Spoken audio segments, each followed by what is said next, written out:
বলতে চাই যে মহেশতলা কোনো বিচ্ছিন্ন ঘটনা নয়। আপনারা জিজ্ঞাসা করতেই পারেন যে কেন বলছি। এগুলো সবকিছু সৌজন্যে একজন ম, এবং কারণটাও একটা ম, ময়ের পরে ন আসে। এই জন্যেই এই রাজ্যের ম কোনো ন করেন, অর্থাৎ কোনো ব্যবস্থা নেন না। কেয়াদি, আপনাকে মাধ্যমে স্বাগত। ধন্যবাদ। দিদি, মহেশতলার যে ঘটনা ঘটে গেল, কিভাবে দেখছেন বিষয়টা আপনি? প্রথম কথা, মাধ্যমের মাধ্যমে আমি পশ্চিমবঙ্গ এবং সমস্ত বাংলাভাষী দর্শকদের বলতে চাই যে মহেশতলা কোনো বিচ্ছিন্ন ঘটনা নয়। আপনারা জিজ্ঞাসা করতেই পারেন যে কেন বলছি। আপনারা যদি লক্ষ্য করেন, এটা একটা মডেল।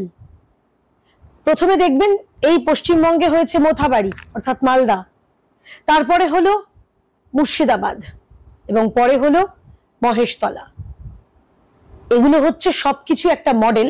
মাঝখানে মমিনপুর হয়েছে। এগুলো সবকিছু সৌজন্যে একজন ম, এবং কারণটাও একটা ম। সব মকে তুষ্ট করার জন্যে, ময়ের ভোট যাতে ময়ের দিকে যায়, সেই কারণে এই ম মডেল চলছে আমাদের বাংলায়।